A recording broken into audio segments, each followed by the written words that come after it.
नमस्कार। आज का सूत्र है सतु भवति दरिद्रः यस्य तृष्णा विशाला। कौन गरीब होता है यह समझाता यह सूत्र है। एक बड़ी प्रसिद्ध कहानी है, शायद रामकृष्ण परमहंस के जीवन की है। हुआयूं के एक व्यक्ति जिसके पास बहुत सारा धन था, वो उसमें से कुछ धन लेकर रामकृष्ण परमहंस के पास भेंट देने के लिए आता है।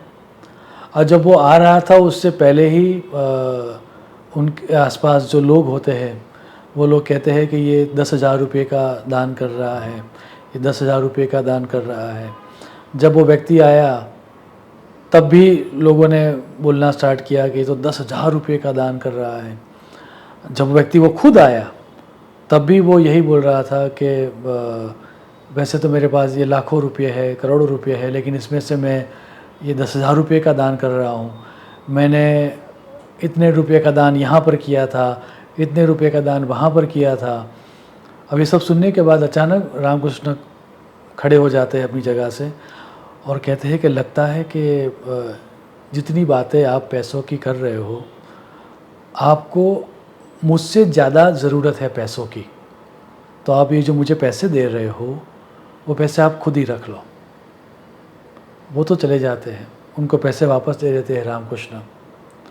लेकिन वो देने के बाद जब उनके कुछ गिने चुने लोग उनके आसपास रहते हैं, तब ये रामकृष्ण परमहंस ने कहा हुआ ये सूत्र है कि आदमी को जितना धन चाहिए उतना ही वो गरीब होता है, और जितना उसको वो धन नहीं चाहिए उतना ही अमीर होता है।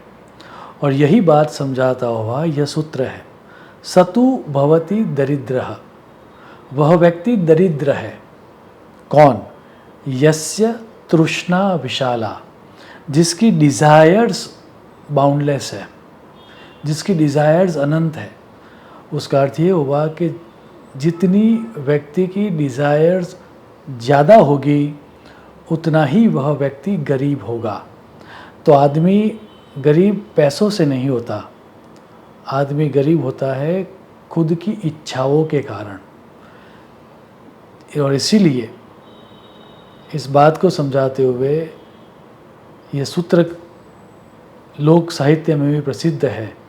चाहन गई, चिंता गई, रहा मनवा बेपरवाह। जिसको कछु न चाहिए वो है शाहन का शाह। जिसको कुछ नहीं चाहिए वो तो राजाओं का भी राजा होता है। इन वेरी सेम वे वही बात दर्शाता यह सूत्र है कि यदि हमें हमारे अंदर का दारिद्र्य दूर करना है, हमारे अंदर जो पॉवर्टी है उसको मिटाना है, तो हमारी जो तृष्णा है, हमारी जो डिज़ायर्स है उसको मिटाना है। जैसे ही हमारी अंदर की डिज़ायर्स मिट जाएगी, हमारे अंदर की जो दरिद्रता है वो अपने आप मिट जाएगी। और यदि आपका एनकाउंटर ऐसे किसी व्यक्ति के पास हो जाए कि जिसके पास धन तो बहुत है, पैसा तो बहुत है, लेकिन उसकी डिज़ायर्स बहुत है, तो समझ लो वह व्यक्ति धनवान तो है, पैसे तो उसके पास है, लेकिन वास्तविक अर्थ में उसके पास धन नहीं है। संतोष का धन ही धन होता है, और तृष्णा जिसके पास हो, डिज़ायर्स जिसके पास हो, वही व्यक्ति दरिद्र होता है। शुभम भवतु। प्रणाम।